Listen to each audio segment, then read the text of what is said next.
Aujourd'hui, ce que j'ai envie de vous dire, mais il y a tellement à dire sur cette question du corps et du cheveu, que premièrement, enfin, je vous remercie d'être là aussi, hein, de nous honorer de votre présence. Mais je veux vous redire, je l'ai dit samedi, que mon paradigme, parce que chaque chercheur a un paradigme, il ne cherche pas au hasard, il n'est pas suspendu dans les airs. Il s'appuie sur des théories. Et les théories sont construites à partir de concepts. C'est pour cela, lorsque pour les jeunes qui ont envie de commencer des travaux de recherche, il faut que vous sachiez sur quel paradigme vous appuyez et puis interroger les concepts parce que souvent, ils ne sont pas transculturels, universels comme on le croit.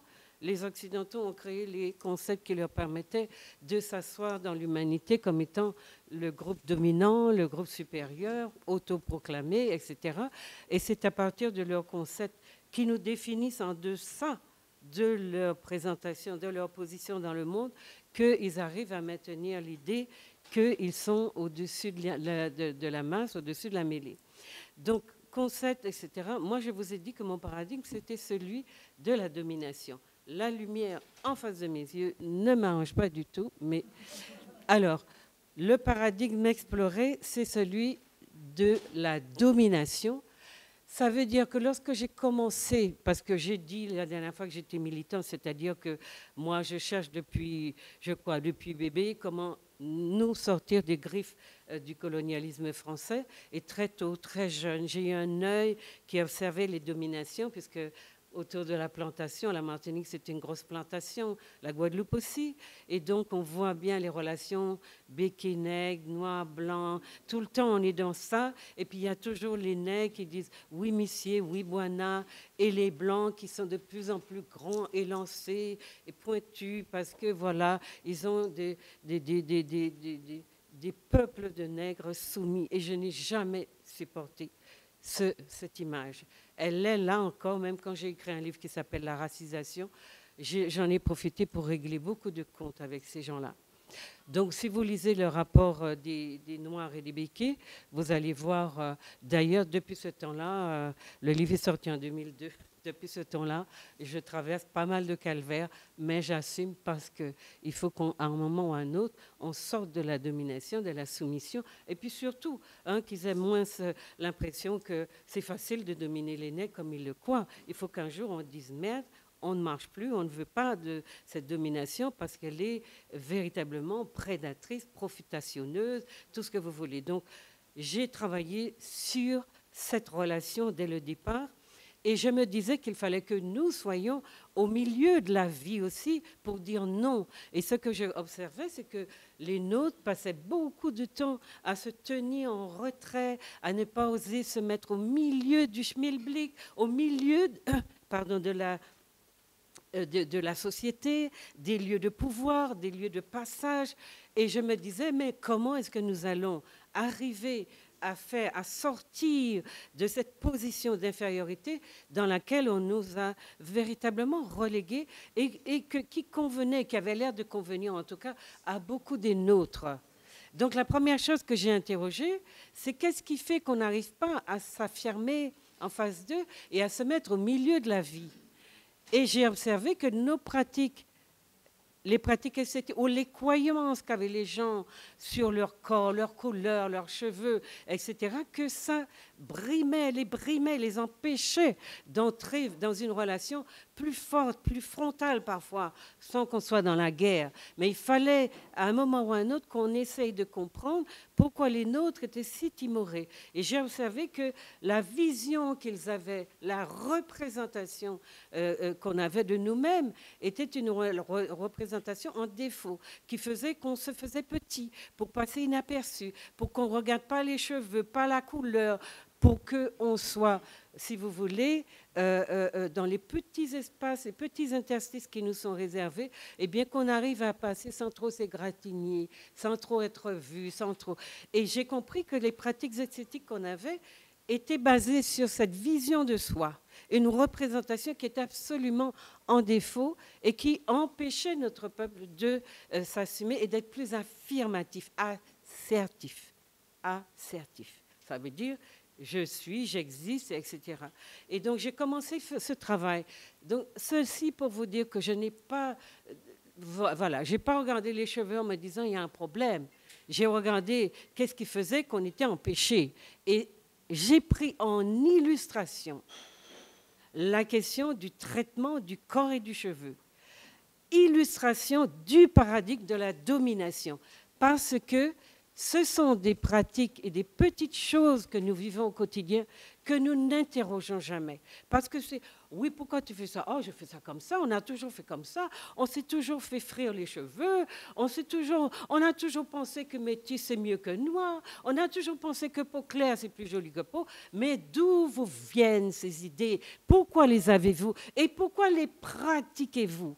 C'est d'abord cela qui est important, parce que au-delà du fait qu'aujourd'hui on utilise des produits toxiques, de la soude caustique pour se brûler le crâne, etc., et des produits blanchissants que j'ai vus en masse dans un supermarché, là que j'ai visité dernièrement, je vois qu'on est dans la torture.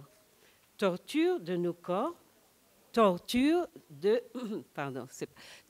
corps. Donc, j'ai appelé ça une esthétique de la maltraitance. Ce n'est pas une esthétique qui accompagne, qui adoucit, qui aime, mais c'est une esthétique qui n'aime pas et donc qui dévalorise, mais surtout maltraite le corps et maltraite le cheveu et fait qu'on va avoir recours parce que voilà, les peaux noires, les cheveux noirs sont les cheveux de mélaninés, c'est-à-dire ce qu'il y a de plus résistant, de plus fort, de plus durable au monde. Donc on ne vient pas à bout d'un corps noir, de cheveux noirs, avec un coup de brosse ou je ne sais pas quoi. Regardez la teneur des produits qu'on vous vend et vous allez comprendre que beaucoup des nôtres sont prêts à utiliser ces produits violents qui ne sont pas des produits adoucissants, mais des produits chimiques.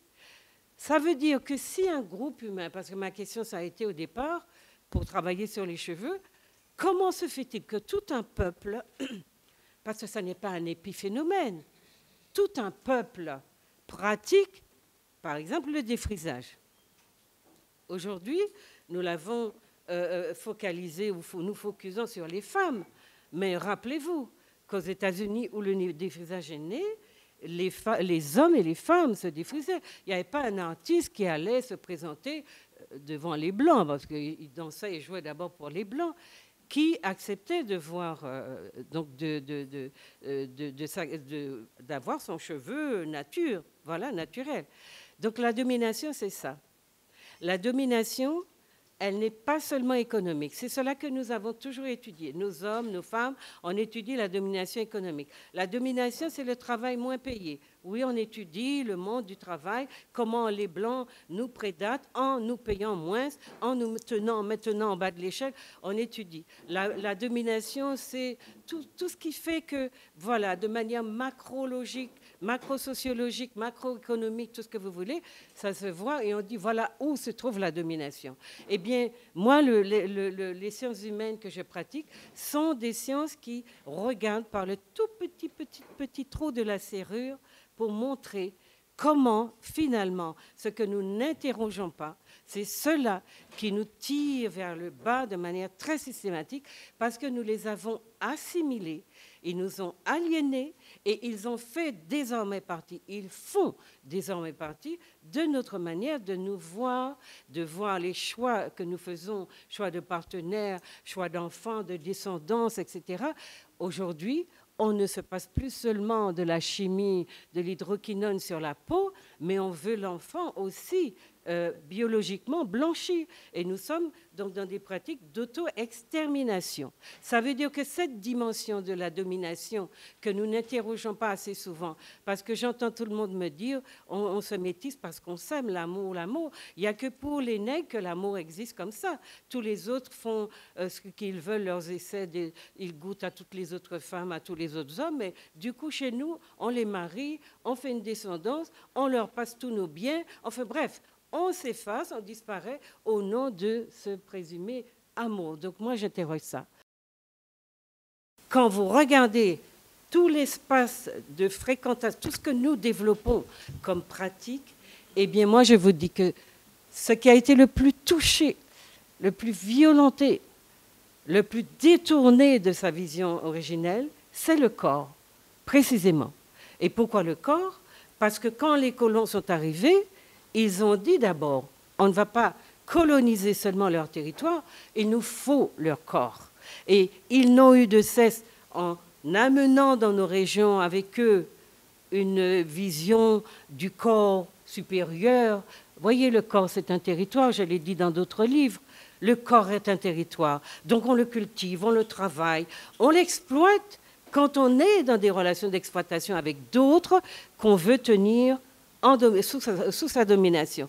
Il ne faut pas oublier de parler du corps comme d'un territoire, comme d'un espace géographique qu'on cultive, qu'on exploite et sur lequel on a une visée ou une vision géopolitique. Le corps, c'est de la géopolitique pure. Donc, une fois qu'on a compris l'importance que les sciences humaines ont donnée au corps, malheureusement pas assez dans nos sociétés, parce qu'on considère que nos corps, c'est des machins qu'on peut râper, qu'on peut, etc., eh bien, on se rend compte qu'il y a là une problématique qu'il faut interroger de manière plus critique. Donc, illustration de mon paradigme de la domination. Je suis en géopolitique, géostratégie, économie, société, politique, quand je parle du corps. D'accord?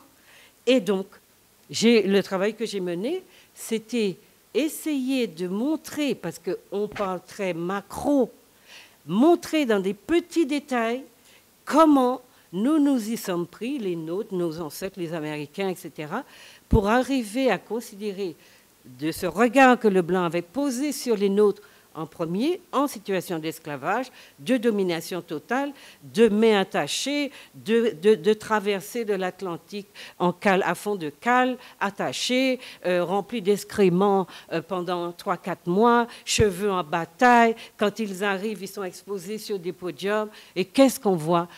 De l'horreur dans les yeux des Blancs. Bien entendu, ils n'ont jamais vu de Noirs de près. Ils les trouvent sales. Et les théories sur la saleté, sur l'hygiène, je les ai cherchées aussi. Elles viennent d'où? Elles viennent de ces contacts-là. Le noir est sale. D'accord? Et quand ils arrivent, qu'on les expose, eh bien, les Blancs qui regardent, ils se mettent du crachat sur les doigts et puis ils viennent frotter. Parce que pour eux, tout ce qui est noir d'ailleurs dans leur civilisation, c'est sale, c'est laid, c'est moche. C'est un problème. Et nous pratiquons ces langues-là. Et parfois, nous disons, oh, nous utilisons les mêmes expressions que attention au concept, attention à la façon de désigner les choses. Ça, c'est de la micro-sociologie, micro-psychosociologie. Nous devons revoir nos regards qui ont vu trop large d'abord. Il nous faut rétrécir ou étrécir notre champ de vision pour voir comment nous avons du mal à décoller malgré des choses qui autour de nous peuvent bien fonctionner. Mais l'essentiel ne fonctionne pas. Et l'essentiel, ça reste encore nos corps, le rapport qu'on a à ce corps. Alors, je voulais donc vous dire que sur la question de départ, c'était celle que j'ai posée, je voulais juste vous montrer rapidement. Donc, j'ai fait une série de travaux. Ça a lancé le mouvement NAPI. Il y a eu tellement de choses qui m'ont dépassée à partir de peau noire, cheveux crépus, que je me suis dit, je ne veux pas nous laisser avec l'idée que, voilà, le noir, c'est un problème, son cheveu, c'est ci, c'est ça. Je veux contextualiser et montrer que, historiquement, cette chose-là s'est passée. Mais qu'avant cette chose-là, avant ce contexte, avant cette histoire, le noir était puissant, il existait, il se voyait beau, il se rendait beau, il se faisait beau, il était beau. Il considérait même que la beauté, c'était la peau noire, brillante, le cheveu crépus, et il n'avait pas le regard qu'aujourd'hui, beaucoup d'entre nous posons sur les peaux mélaninées. On a compris aujourd'hui la puissance de la mélanine, mais il n'avait pas... Voilà. Le noir, dès le départ, était dans cette optique-là. Il se voyait beau et il avait choisi parmi les couleurs la couleur noire ébène brillante parce que, justement, les soins qu'il apportait à son corps, c'était des soins qui protégeaient de la déshydratation, qui protégeait des rayons du soleil et qui faisait briller la peau avec toutes les crèmes, les beurres que vous connaissez, de karité, voilà, etc., etc. Pour moi, entrer dans cette problématique, c'était d'abord essayer de montrer, donc dans un processus comparatif, parce que je ne travaille jamais en disant voilà comment les Noirs sont, comment les Blancs sont. Je regarde comment ils étaient avant que quelque chose soit survenu dans leur vie et qu'ils aient changé leur manière de se voir, de se regarder. Les Blancs, par exemple, quand vous prenez le Moyen-Âge des Occidentaux, ce sont des petits Lilliputiens. Ce sont des gens qui n'ont rien. Ce sont des gens qui n'ont fait que... D'ailleurs, je ne vous apprends rien, qui n'ont fait que vous voler vos civilisations. Et qui continuent vos chants, vos musiques, vos inventions. Ils continuent. Et puis, ils mettent des labels blancs dessus. Aujourd'hui encore, eh bien, ils continuent à puiser dans l'Égypte antique pour se trouver un sens. Parce qu'ils n'ont pas de préhistoire. Celle des Noirs les fascine. Donc, ils prennent leurs œuvres d'art, ils les mettent dans des musées, et puis ils jouent à la préciosité. Ils ne veulent même pas les restituer quand on leur demande de le faire. Et pourquoi ça ? Si vous avez une vision aussi misérable des nègres, qu'est-ce que vous foutez avec leurs œuvres d'art? Donc voilà des contradictions que je relève chez les Blancs. Quand j'analyse donc les Noirs, pourquoi les Noirs se sont retranchés dans les filets comme sur un ring où on les a boxés tellement qu'ils sont sonnés, et puis ils sont dans les cordes, ils prennent des coups. Pendant ce temps, ceux qui vous donnent les coups, ce sont ceux-là qui ont occupé tout l'espace par les moyens que vous savez, hein, le vol, la prédation, le viol aussi, etc., etc. Donc, vous dire que j'ai commencé ce travail, je ne savais pas où il allait me mener. Je voulais juste qu'on dise, mais merde, mettons-nous au milieu de la vie, au milieu du pays, au niveau, et allons cesser de laisser les Blancs nous pousser dans les recoins de l'histoire, à tout prendre. Donc j'ai écrit d'abord Peau noire, cheveux crépus. Ça a eu un impact qui m'a vraiment qui a changé mon orientation, mais j'ai tenu à écrire, continuer à travailler dans la recherche. Donc vous avez la Peau noire, cheveux crépus.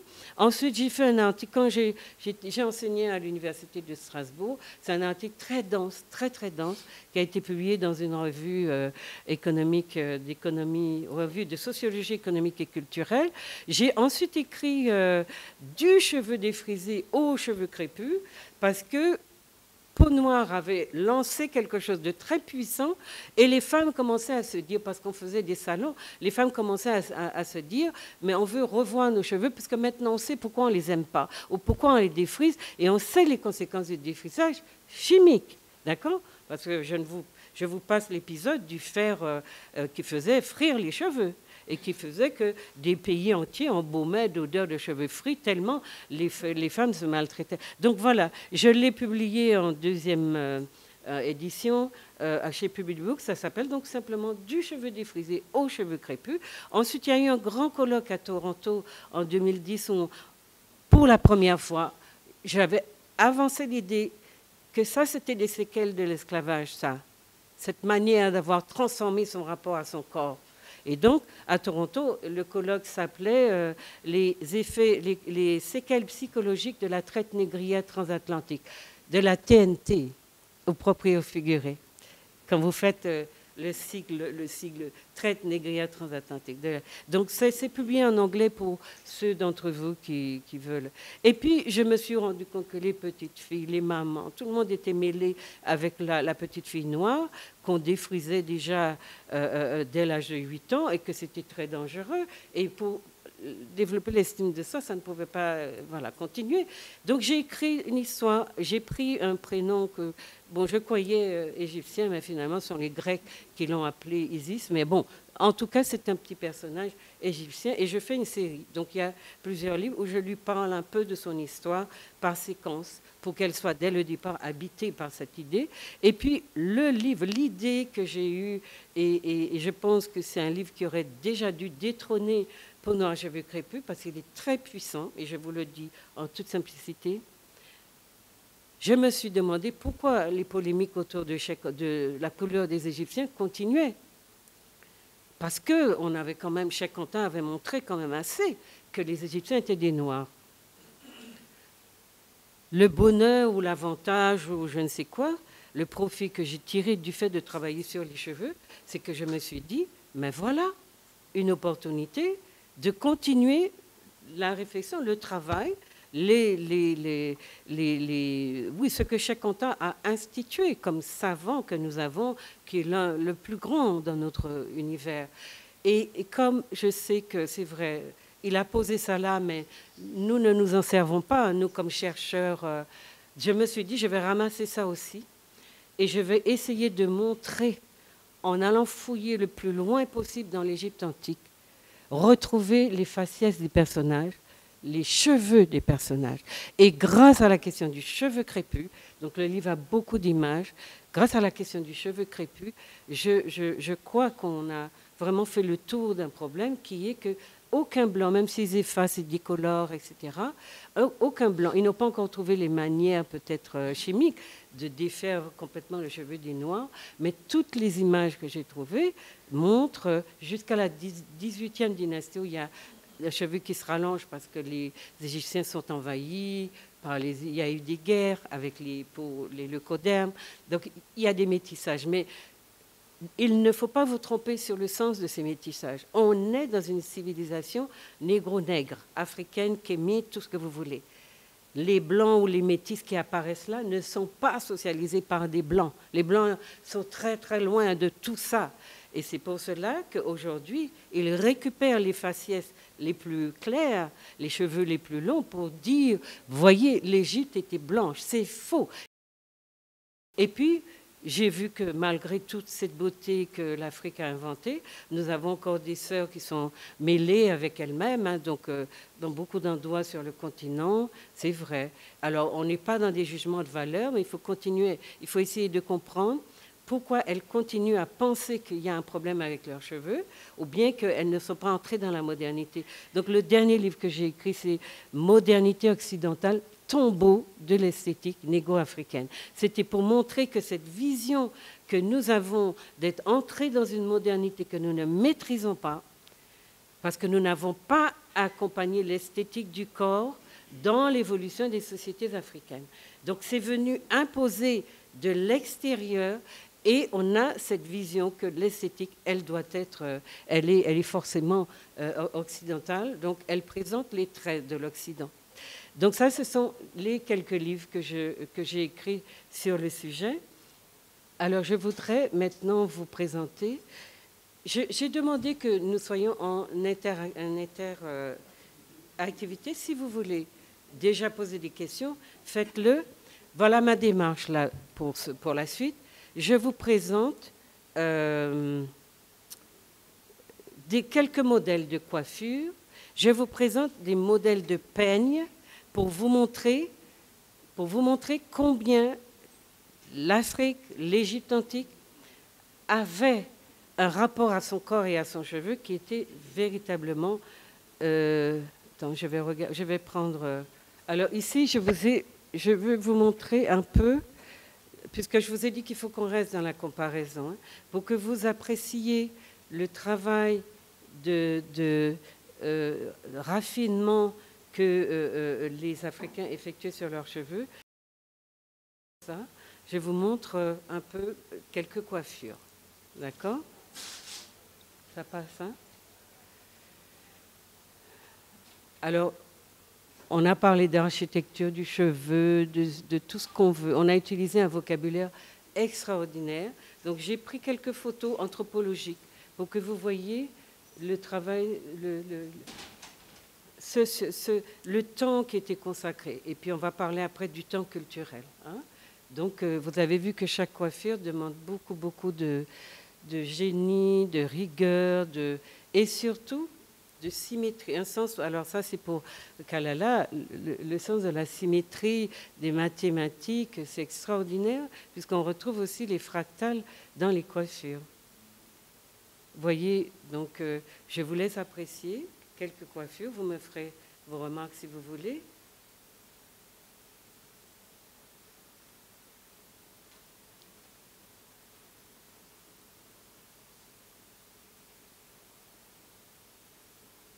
Il y a des Noirs afro-américains qui ont essayé de reproduire ces coiffures et il y en a qui sont tellement complexes qu'ils avouent ne pas avoir réussi. C'est vous dire qu'il y a une technique aussi qui n'appartient qu'au peuple noir de se coiffer.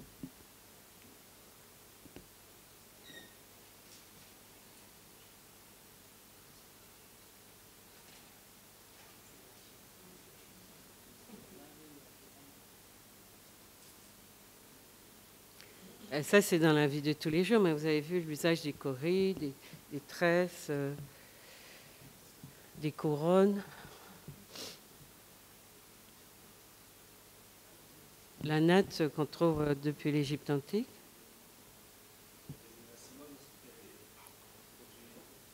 Oui. Ah oui, d'accord. D'accord. Là j'ai trouvé des trucs un peu épars, mais regardez bien. Je voulais juste vous dire que les hommes étaient coiffés. Ils n'avaient pas les cheveux rasés, ou etc. Les hommes se coiffaient avec autant de coquetterie que les femmes. D'accord? Donc la question des cheveux, la longueur, etc., ce n'était pas une question féminine. Hein.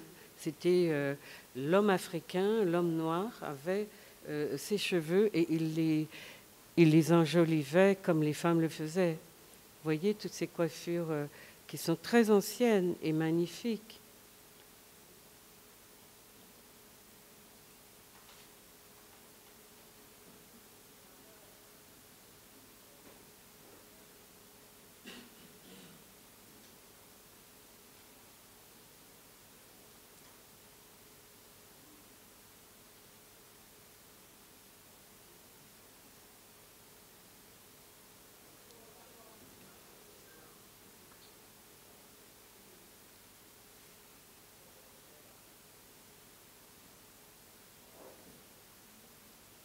Le troisième œil. Alors tout ça, ce sont les photos de Ojei Kere du Nigeria. Hein, vous avez vu? Lui, il voyait les femmes de dos, donc il les photographiait. Et quand vous regardez, si ce n'est pas des œuvres d'art, je ne sais pas ce que c'est. Voilà.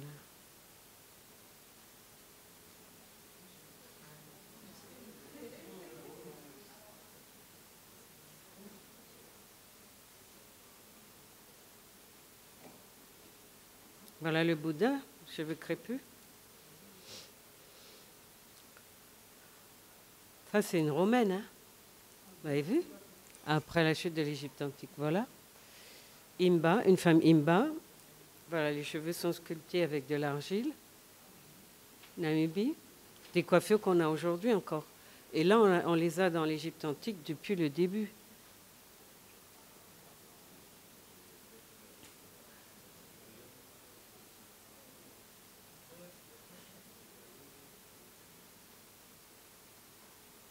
Les tresses sénégalaises sont très, très, très fines. Femme Imba.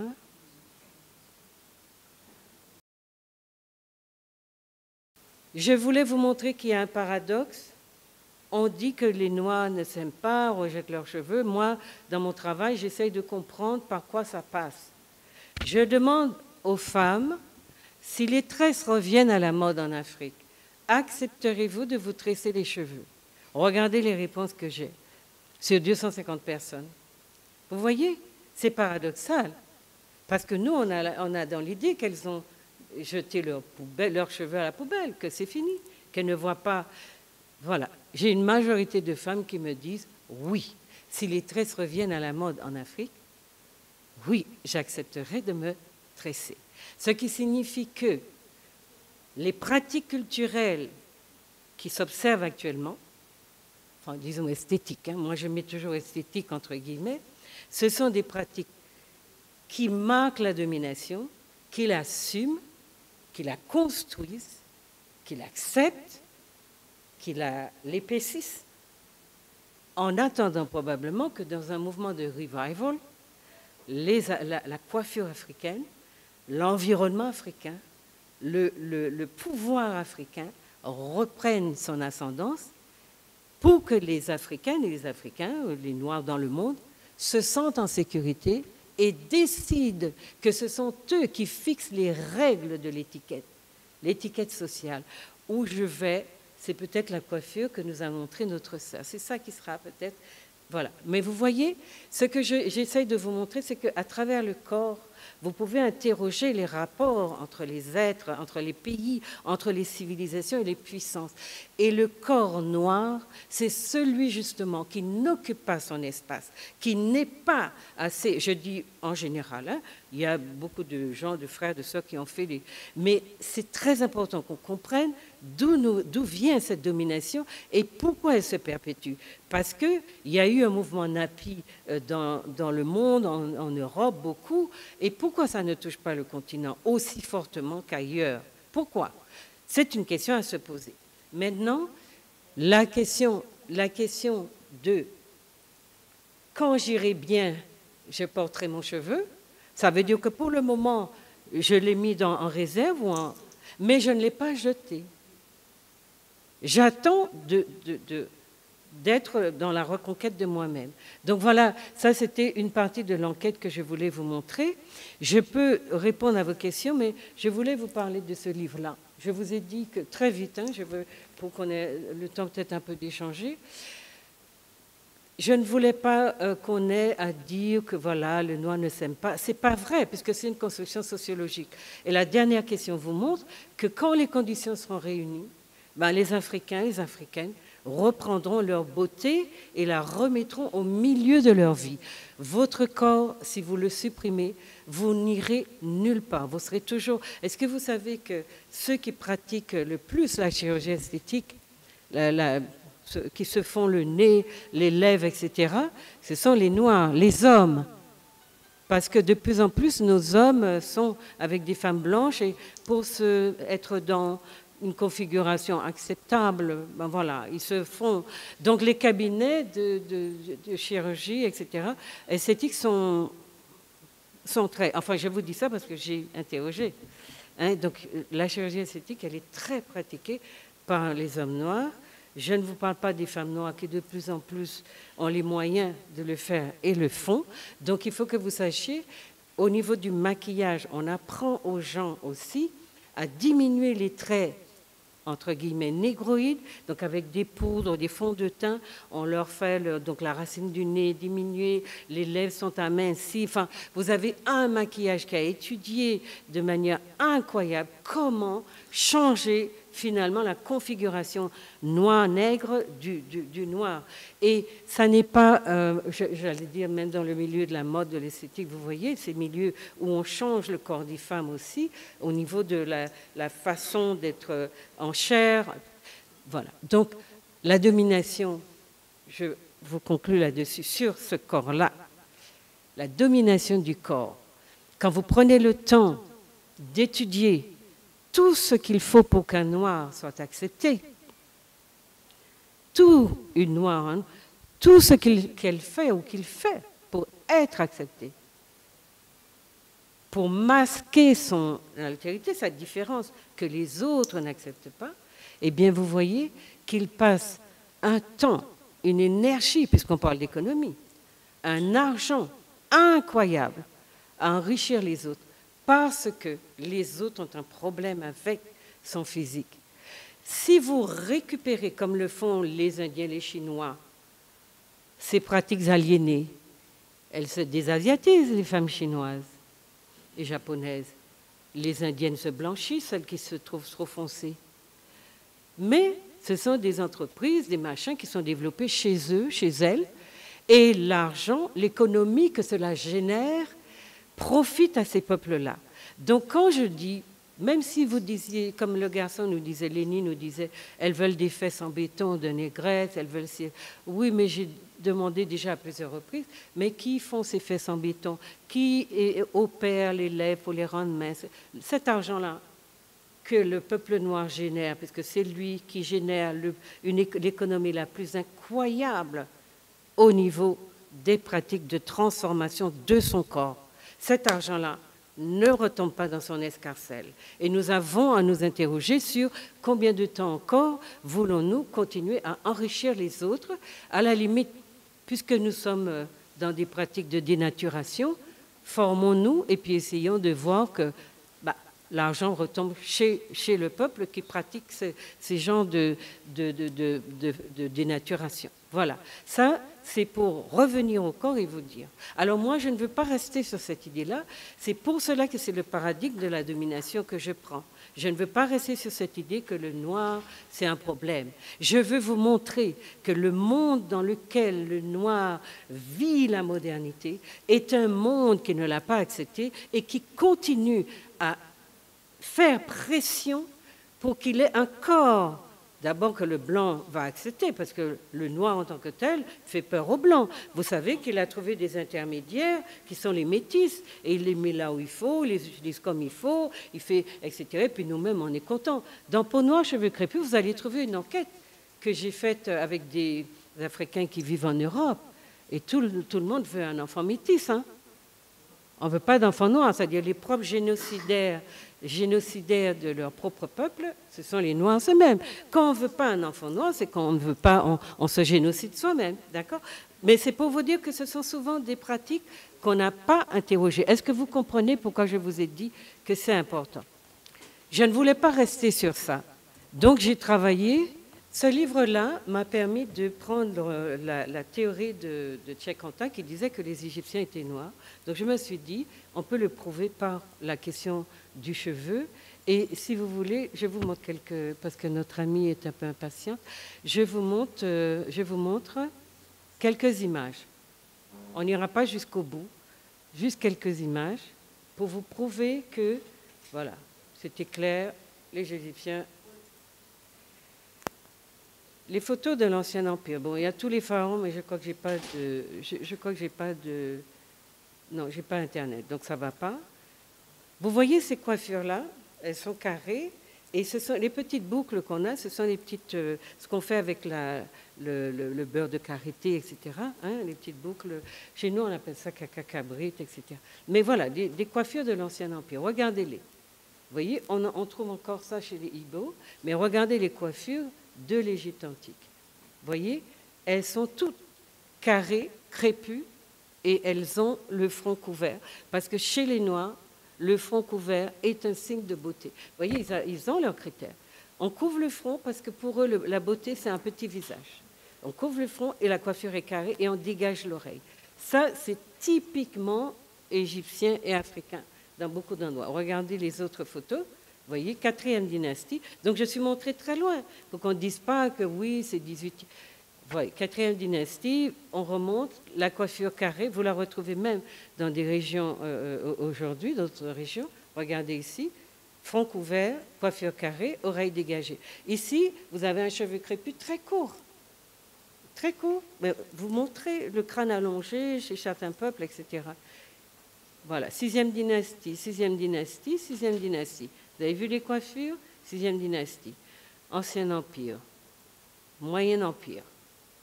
Regardez les coiffures. Donc, les pharaons, les reines avaient leurs coiffeurs.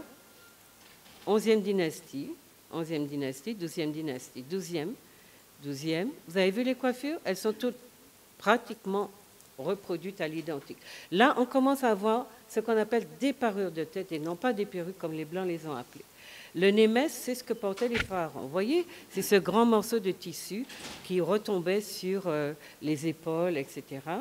Vous avez les coiffures, donc le némès, avec, voilà, véritablement, le front toujours couvert. Vous avez l'œil d'Horus aussi, qui est le 3e œil, enfin... Vous voyez, ça, c'est un masque funéraire de Toutankhamon. Regardez, ça, c'est les pharaons avec les figures prestigieuses. Même en 18e dynastie, on nous dit que c'était des blancs. Vous voyez, vous retrouvez donc la négrité des pharaons et des reines. Vous voyez, la coiffure tripartite. La coiffure à la Hathor, celle-là, avec les 2 grosses mèches qui tombent, le front couvert. Voilà. 18e dynastie. On est encore dans les coiffures carrées, oreilles dégagées. Ici, vous voyez parure de tête, parure couvrante, complètement. Voilà. On n'a pas à vous dire, même quand on a utilisé de la laine ou des matières accessoires, on n'a pas à vous dire que ce n'était pas des noirs. D'accord? Voilà.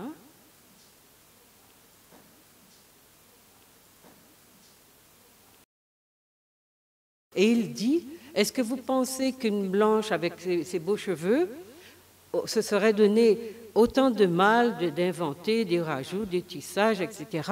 C'est la preuve que donc la femme égyptienne était une femme noire aux cheveux crépus. Donc son analyse elle est un petit peu scabreuse parce qu'il considère que la femme blanche trouvait ses cheveux naturellement beaux.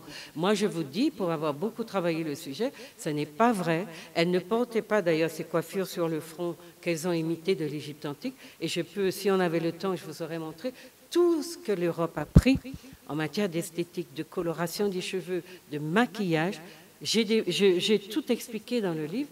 Tout vient de l'Égypte antique, de la femme noire qui avait une vision de la beauté, de la puissance, de l'élégance et du parfum. Parce que vous savez que les Européens qui ont vu étaient impressionnés par ces grosses parures que portaient les pharaons, parce que les pharaons considéraient que la tête était le siège de l'âme et que plus la parure était grosse, plus ils étaient importants, etc. Donc les rois de France, les rois d'Europe, les reines d'Europe vont reprendre ces grosses parures, bien entendu en les adaptant, mais les reprendre. Mais l'idée de la puissance qui passe par la tête, c'est noir. Pour le blanc, le siège de l'âme, c'est le cœur, il me semble, c'est quelque chose de par là. Pour l'Africain, c'est ça. Donc c'est très important que vous compreniez d'où vous viennent donc, des représentations que vous avez perdues, mais qui sont profondément de votre civilisation. Et c'est pour cela qu'il ne faut pas laisser dire ni laisser écrire que le noir est une sorte de problème pour lui-même. Il vit au contact d'un peuple qui exerce une pression permanente sur son apparence, sur sa présentation de soi, sur la puissance que peut dégager son corps. Même son corps, il l'a transformé. Les corps des Noirs que vous retrouvez donc dans les statues des Égyptiens, des Grecs, c'était des corps qui fascinaient les Blancs de la Grèce et qu'ils ont reproduits parce qu'aucun Blanc n'a eu ces corps de pharaon. Ce sont donc des corps noirs que les Blancs ont reproduits en les peignant, enfin les représentant en blanc. Donc j'ai fait le tour de l'esthétique. J'ai fait le tour des inventions des Noirs. Je vous ai montré la beauté vue donc, des origines par le peuple qui est encore le peuple premier. Je vous ai montré la puissance de son esthétique et je vous ai surtout dit en filigrane que personne ne l'a influencé. C'est sa création, son génie. Aujourd'hui, tout ce que nous portons, tout ce que nous faisons, nous est vendu par les Blancs. Et nous ne jurons que par ce qui peut venir de l'Occident, qui peut être représenté, nous faire entrer dans les codes de l'étiquette des Blancs. Et qui nous dit que quand nous sommes en société, quand nous voulons nous sentir beaux, acceptés, regardés, etc., il nous faut intégrer ces codes de l'étiquette des Blancs. Donc voilà quelque chose qui est qu'on peut travailler, voyez, de façon macrologique ou micrologique pour vous dire que, attention, la domination, ce n'est pas ces gros bulldozers qui vous passent dessus. C'est toutes ces millions de petites choses que nous faisons et nous sommes nos propres moteurs dans notre propre disparition.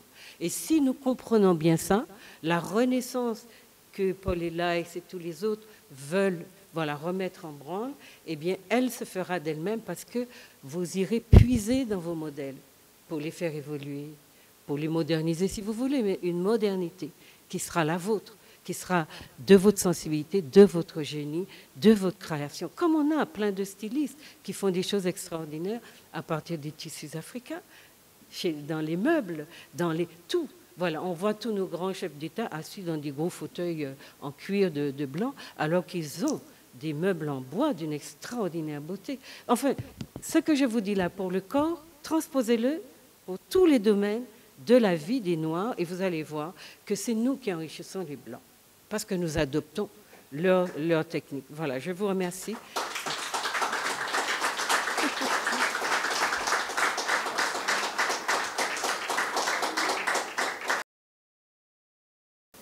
Tous les accessoires qu'on retrouve qui ont rapport avec le traitement du cheveu chez l'Africain par l'Africain a cette attention de ne pas faire mal, de ne pas le blesser et de ne pas montrer surtout qu'on ne l'aime pas. Il n'y a jamais eu ça. Dans toutes les recherches que j'ai faites, je n'ai jamais rien trouvé qui montre que le noir n'aimait pas son cheveu et qu'il le maltraitait. Aujourd'hui, c'est dans cela qu'on est, parce que je vous ai dit que notre vision, la représentation du monde des Noirs a beaucoup changé. Mais cette représentation qui a changé n'est pas interrogée suffisamment. On a tendance à critiquer, à culpabiliser, mais qu'est-ce qui fait qu'aujourd'hui, on est dans des tribulations aussi, même au niveau des choix, des rapports qu'on a les uns avec les autres. C'est très important. Donc, vous avez vu, on vient déporter, brutaliser, prélever, tout ce que vous voulez, des Africains sur le continent, on les expédie, on les déporte dans les Caraïbes, dans les Amériques, et ils perdent ce qu'on appelle le temps culturel, c'est-à-dire ce temps précieux qui leur permettait de s'occuper de leur corps. Depuis la cale du bateau, comment on les lave quand ils excrémentent, parce qu'ils sont assis, ils sont couchés en quinconce, vous savez ça, qu'ils ne se levaient pas, etc. Donc ils excrémentaient sur eux, les cheveux avaient poussé, c'était défait, ils étaient sales et ils se sentaient sales. Et Willie Moreau va expliquer que lorsque le regard du blanc va se poser sur les noirs exposés, eh bien le noir va intérioriser ce regard parce qu'il est en position de faiblesse, de domination totale, et il n'arrivera pas, contrairement aux autres peuples, à se défaire de ce regard qui, à un moment de sa vie où il était véritablement dans les chaînes et dans l'incapacité d'être dans son environnement et dans ses pratiques, eh bien, il va donc avoir ce rapport extrêmement complexé à soi-même. Alors, tout ça, je l'ai expliqué dans Peau noire, cheveux crépus, je ne veux pas vous le réexpliquer. Je veux juste vous dire que les Américains vont mettre au point les techniques de défrisage, vous savez, qui vont leur permettre de véritablement changer la texture du cheveu, parce que après l'abolition de l'esclavage, eh bien, le plus gros problème qu'ils auront, c'est effectivement de s'intégrer. On refuse de les intégrer avec leur texture naturelle et puis leur peau. Donc très tôt, on a des gens qui vont se blanchir. Ce sont les Noirs eux-mêmes qui vont inventer les défrisants et les produits décolorants. Donc, moi, je vous ai expliqué comment les Noirs en sont arrivés à ne plus s'aimer, à ne plus, dans Peau noire, cheveux crépus, vous avez beaucoup de détails. Je prends donc toute la phase de mise en relation, enfin de mise en contact, et j'essaye d'expliquer pourquoi, justement, c'est difficile de... Ça sera plus que 5 minutes, merci. D'accord? Les travaux qui expliquent comment un peuple en arrive à ne plus s'aimer et à changer son rapport à son corps sont dans ce livre-là. Ensuite, j'ai fait un grand diaporama, mais je ne vais pas vous le présenter là. Je vais vous parler d'une enquête que j'ai menée en Côte d'Ivoire. Voyez, pour vous montrer, c'est une enquête qui a été faite en 2017. Parce que quand j'étais en Côte d'Ivoire, j'ai vu que les femmes portaient de manière très systématique des postiches, etc. Donc, j'ai regardé sur une carte comment on distribuait le cheveu crépus. Vous avez vu? Vous avez vu là où on voit les rayures de travers sur plutôt l'Afrique de l'Ouest et une partie de l'Est. C'est à cela qu'on réduit le cheveu crépus, alors qu'aujourd'hui nous savons que le peuple noir d'abord occupait la planète, mais qu'il y a des communautés noires partout. Donc vous voyez, sur cette base-là, il y a toutes ces populations qu'on a exclues du cheveu du peuple noir. Donc il faut savoir qu'il y a ces représentations-là, il y a une tendance à minimaliser le groupe des Noirs et une tendance à les réduire à l'Afrique, au sud du continent, pour empêcher justement qu'on réalise l'importance que ce peuple occupe et puis sa distribution sur toute la planète. Donc ça, c'est, si vous voulez, c'est vous montrer d'abord comment, petit à petit, on va entrer dans une lutte idéologique véritablement organisée pour réduit aussi le sens de l'existence même du peuple noir avec ses attributs, on va dire, naturels. Alors, j'ai recueilli l'avis des femmes, c'était surtout 250 étudiants, à partir d'un questionnaire, vous voyez, et voilà ce que j'ai recueilli. Je voulais vous montrer, ça ce sont des représentations d'aujourd'hui. Hein. Pourquoi portez-vous des postiches? Donc regardez ce qui est écrit en légende. Celle qui regroupe le plus de voix, de réponses, c'est pour être présentable. Vous avez aussi pour cacher mes cheveux crépus, 50. Vous avez pour me sentir plus belle, mais aussi pour me sentir belle. Vous voyez les deux? Vous avez pour les faux cheveux sont plus faciles à entretenir. Donc ça dit aussi un rapport à soi. Pour suivre la mode. Pour me sentir, non, pour être dans la modernité. Pour attirer les regards. Pour être davantage apprécié. C'est une bonne alternative au défrisage. Donc, le défrisage, l'idée est là. Je n'aime pas les tresses, etc. Donc, vous voyez les catégories de réponses? Ce sont des réponses qui sont essentiellement sociologiques. Maintenant, je demande aux gens d'où vous est venue l'envie de porter des postiches.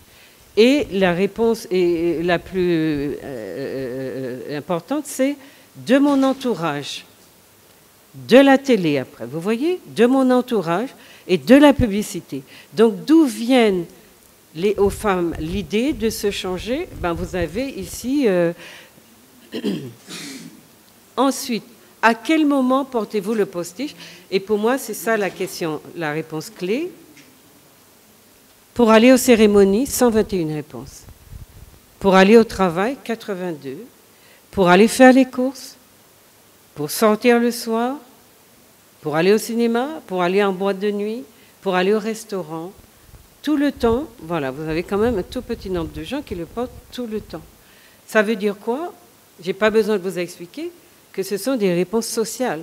C'est donc la société qui impacte les comportements et qui montre que les femmes qui font ça ou qui portent des postiches ne se sentent pas en sécurité dans l'environnement dans lequel elles ne sont pas vues, elles ne se sentent pas belles, et pour exister socialement, puisque ce sont dans des lieux de rencontres, etc., de travail, qu'elles ont besoin de porter ces postiches, et notamment pour aller aux cérémonies. Vous voyez, on ne va pas dans une cérémonie, on ne se sent pas belle si on n'a pas. On n'a pas chaussé, sauf qu'on peut appeler une perruque ou un postiche. Voilà. Donc ça, c'est vous montrer un peu comment la société, depuis la traversée de l'Atlantique, a transformé le rapport du noir à son cheveu et à son corps. Mais ce qui m'intéressait, c'était de savoir comment ce problème qui était dans un sens, de l'Afrique vers les Amériques, comment il est revenu en Afrique et de la façon qu'on sait. Au moment où on est dans le mouvement NAPI, on n'est pas vraiment dans ce mouvement-là sur le continent. Ça a du sens aussi sociologiquement, puisque vous savez que dans les peuples qui sont un peu aujourd'hui dispersés sur la planète, le peuple référent, celui qui est souche, c'est lui qui inspire les pratiques. Et sur le continent africain, c'est l'inverse qui se fait. C'est les Américains, les Afro-Américains, ou dans la Caraïbe, c'est le modèle qui est inspirant. Donc on regarde comment la société occidentale, qui a happé plutôt une composante importante de notre population, va la formater, et c'est cette population qui a traversé l'Atlantique, qui est vue comme modèle, qui va servir de modèle à l'Afrique, qu'on a continué à présenter comme une Afrique sauvage, comme une Afrique qui n'évolue pas, comme une Afrique qui n'a pas vous voyez, de racines profondes. Donc ça, cette enquête-là nous révèle. Alors, dans un livre que j'ai appelé Modernité occidentale, toute l'enquête est exposée, d'accord? Je n'ai pas les livres parce qu'ils sont partis, je ne sais où, mais voilà. Dans ce livre-là, l'enquête est complète, mais mon travail, c'était l'altérité masquée. Je voulais montrer que si, comme je vous l'ai dit dès le départ, il y a 20 ans, si on cache qui on est, Si on ne sait pas se mettre au milieu de la vie avec son corps réel, son cheveu réel, si on masque tout le temps qui on est, on aura du mal dans le projet de comment on appelle ça? Non, de revivance, enfin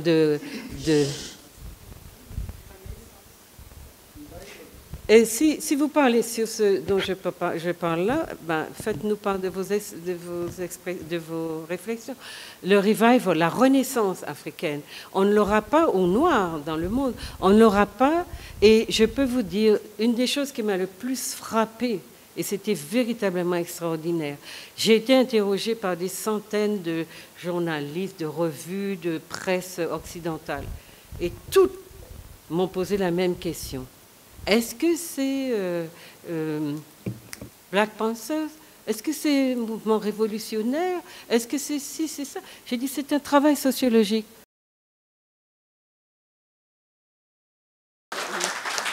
Je suis Koudjou Zinga Kimpavita. Je veux préciser parce que... Ah, Kimpavita, oui. Voilà, je veux préciser parce qu'elle est humble, elle ne veut pas tout dire. Mais cette jeune dame est un exemple à suivre pour beaucoup de jeunes parce qu'elle a consacré une bonne partie de sa vie à l'éducation des enfants sur des bases authentiques africaines.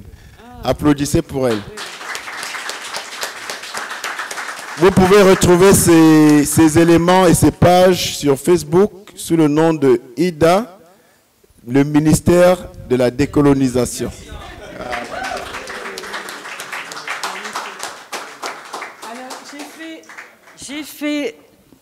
J'ai regardé toutes les statuettes et j'ai vu que les Africains ne sculptaient rien. J'ai vu que les Africains ne sculptaient rien qui ne reproduisent ce qu'ils étaient dans la réalité, mais au niveau de leur corps, de leurs cheveux. Parce que le corps n'est pas représenté comme les Blancs le font, avec les proportions, on va dire, anatomiques classiques. Les Africains ont créé des œuvres d'art qui sont très particulières, mais toutes les têtes sont préservées. Et je voulais vous montrer, il y en a plein qui sont passés, mais si vous avez à regarder les statuettes, vérifiez les coiffures et vous allez voir que ce sont des coiffures que vous trouviez sur les têtes des vivants et qui n'ont jamais été, on va dire, traitées de manière légère dans la sculpture. Elles sont toutes coiffées de manière extraordinaire, avec beaucoup de soins, et elles représentent les coiffures à l'état, j'allais presque dire, à l'état de nature. OK? Donc ça, c'était juste pour vous donner une petite idée. OK? Je vais arrêter le diaporama. Présentation. Alors, j'ai un diaporama qui parle allemand. Voilà, donc il y a plein de petites... Il y a celle-là encore, regardez là comment elle est majestueuse, hein, que vous trouvez donc sur... Voilà, ça c'est... Avant de vous parler de maltraitance, je voulais que vous sachiez qu'un peuple qui a consacré ce temps-là à esthétiser son corps et son cheveu, on ne peut pas dire qu'il n'aimait pas son corps et qu'il n'aimait pas son cheveu.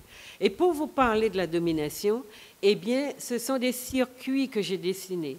Vous montrer l'avant, le pendant, et aujourd'hui où on essaye de faire revivre tout ça. Mais je vous ai dit que c'est le corps qui a été le plus touché par une forme de domination qui a été la moins s'interroger. Il faut qu'on comprenne le sens de ce que ça veut dire. Toutes ces coiffures ont pratiquement disparu. Aujourd'hui, on les recrée, on les réinvente et on a encore un peu de mal, sauf dans les lieux de haute couture, etc. On les met en valeur et ça plaît. Il y a une Martiniquaise qui fait aussi des choses extraordinaires, mais c'est pas dans la vraie vie, j'allais dire dans la vie du quotidien. Dans la vie du quotidien, c'est plutôt ce sont les cultures, les coiffures qui correspondent à l'étiquette fixée par les Blancs. Donc, le postiche. Mais je vais vous parler après du postiche, de l'invention, comme dans tout. Qui a inventé tout ça? Et vous verrez que ce sont les ancêtres égyptiens, africains, qui savaient tout ça. Et ce sont des produits que les Blancs leur revendent aujourd'hui. Je voulais vous montrer pour vous dire aussi combien l'Égypte antique, parce que je suis remontée jusqu'à 6000 ans avec les peignes afro. Donc on ne peut pas me dire que ce sont les Blancs qui utilisaient le peigne afro il y a 6000 ans, quand on parle d'ancienneté. Donc j'ai fait quelques recherches, il y en a qui sont très très beaux, mais il faut que vous sachiez que le peigne était le seul objet qui n'était pas un objet de troc, et que les Africains les offraient essentiellement en cadeau, quelque chose de sacré. Donc voilà, je vous laisse regarder les peignes. Vous allez voir qu'il y a une régularité dans les dents. Elles ne sont pas toutes au nombre de 6 ou au nombre de 4. Il y en a qui sont plus. Je pense que ça dépend aussi de l'artiste. Alors, je vous montre quelques peignes, hein, d'accord ?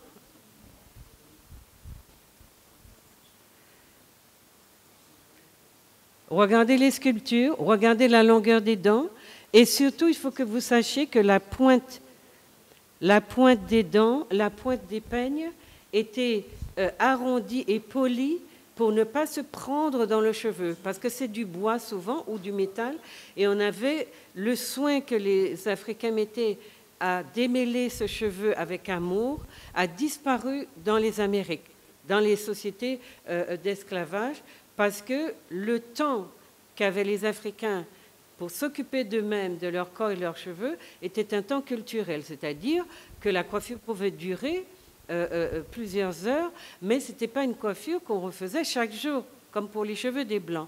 Et ça, c'est des choses que nos sœurs ont du mal à intégrer. Donc, on dit, oui, voilà, je mets des tresses, c'est toujours la même chose, etc. Ce sont des périodes, mais chaque coiffure et chaque style de peigne aussi présentait des réalités différentes. Donc là, vous regardez, ce sont de vraies œuvres d'art qui sont très belles.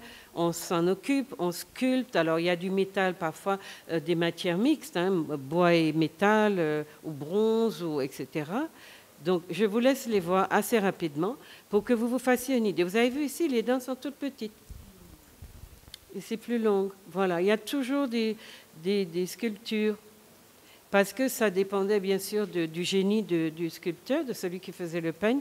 Et il faut que vous sachiez que les 3/4 du temps, ces peignes étaient offerts pour des raisons aussi, par des amoureux à leurs amoureuses, etc. Et que c'était un objet un objet sacré. Il n'était pas échangé. Il était fait pour une personne. Voilà, vous voyez regardez les motifs, hein. Vous voyez ?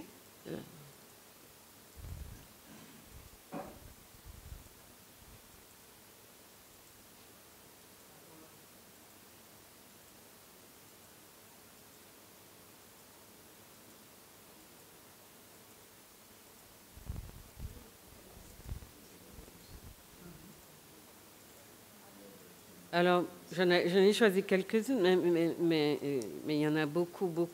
Il y a des modèles qui sont saisissants de beauté, hein, et de noblesse. Vous voyez un travail précieux de sculpture.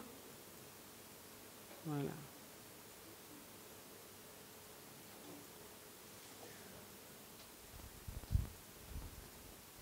Voilà, on revient. Je pense que je vous ai déjà présenté cela. Voilà. OK ? Voilà, donc j'arrête aussi la présentation. Voilà, je vous ai présenté le rapport au corps, aux cheveux et à la coiffure, parce qu'il ne s'agit pas de cheveux seulement, il s'agit de qu'est-ce qu'on en faisait, comment on le traitait.